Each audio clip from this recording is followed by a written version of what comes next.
أعوذ بالله من الشيطان الرجيم. بسم الله الرحمن الرحيم. يا أيها المزمل قم الليل إلا قليلا نصفه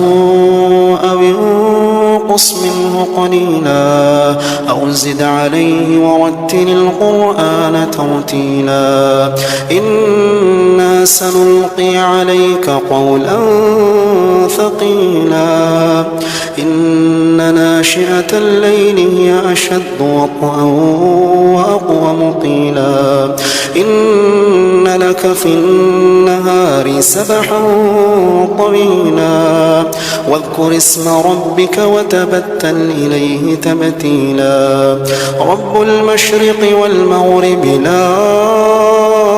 إله إلا هو فاتخذه وكيلا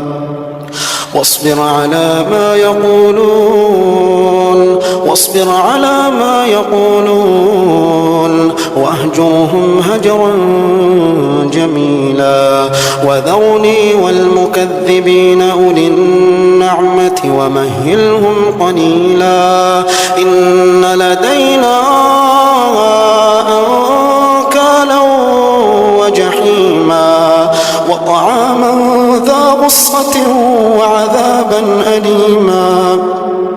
وطعاما ذا غصة وعذابا أليما يوم ترجف الأرض والجبال وكانت الجبال كثيبا مهيلا إنا أرسلنا إليكم رسولا شاهدا عليكم كما أرسلنا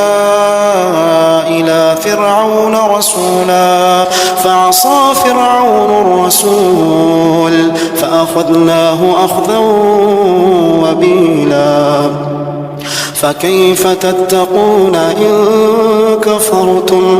فكيف تتقون إن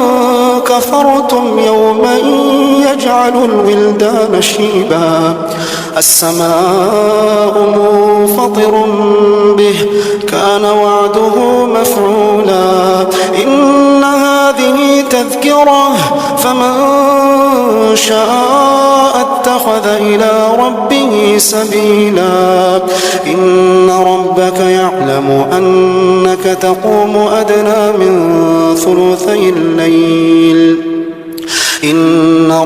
يعلم أنك تقوم أدنى من ثلثي الليل ونصفه وثلثه وطائفة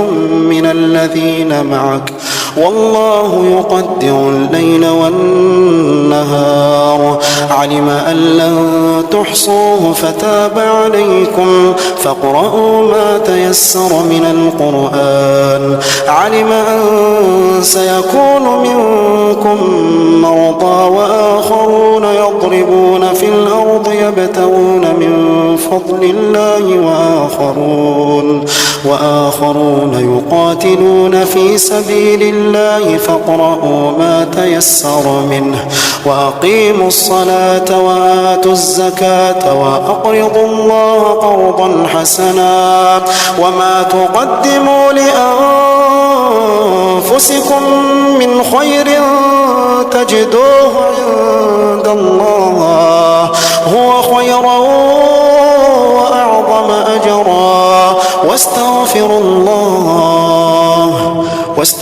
الله إن الله غفور